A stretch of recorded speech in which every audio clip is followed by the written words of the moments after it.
আজ থেকে বহু বছর পূর্বে বুড়িগঙ্গা নদী থেকে ধানমন্ডি লেক ও হাতির ঝিল দিয়ে উত্তরা লেক হয়ে তুরাগ নদীর সাথে সংযুক্ত ছিল এবং সেই লেক ছিল ঢাকা শহরের পুরনো নদীভিত্তিক পরিবহন ব্যবস্থার অংশ। আজকের ভিডিওতে আপনাদের দেখাবো বুড়িগঙ্গা নদী থেকে হাতির ঝিল পর্যন্ত জলাশয়ের পুরনো ইতিহাস এবং এলিফ্যান্ট রোড ও হাতির পুল নামকরণের পুরনো ইতিহাস। তাই ভিডিওটি শেয়ার করে সম্পূর্ণ দেখার অনুরোধ রইল।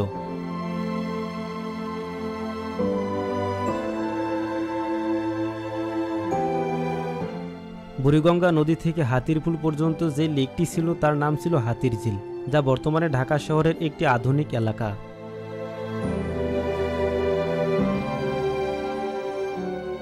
এই লেক বা জলাশয়টি মূলত বুড়িগঙ্গা নদীর তীরবর্তী একটি বৃহৎ জলাভূমি ছিল, যা শহরের মধ্যাঞ্চল থেকে দক্ষিণ পূর্ব দিকে বিস্তৃত ছিল।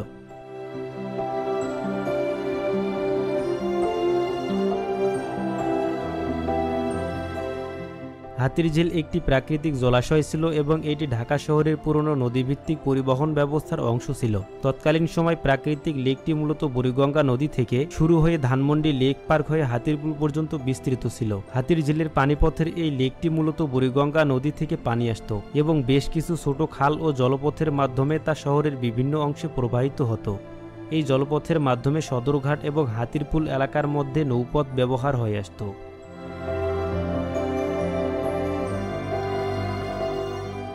ঢাকার এলিফ্যান্ট রোড নামটি এসেছে একটি ঐতিহাসিক ঘটনার সঙ্গে। এই রাস্তাটির নামকরণের পেছনে সবচেয়ে প্রধান কারণ হল 1800 শতাব্দীতে ঢাকায় একটি হাতির পার্ক বা হাতি রাখার ব্যবস্থা ছিল। এই হাতি সাধারণত ব্রিটিশ শাসকদের ওই সময়ের উচ্চ পদস্থ কর্মকর্তাদের জন্য ব্যবহৃত হতো। এলিফ্যান্ট রোডের এই হাতির ব্যাপারটি ঐতিহাসিকভাবে ঢাকার জন্য বেশ গুরুত্বপূর্ণ ছিল এবং সেই কারণে এই রাস্তাটির নাম এলিফ্যান্ট রোড রাখা হয়।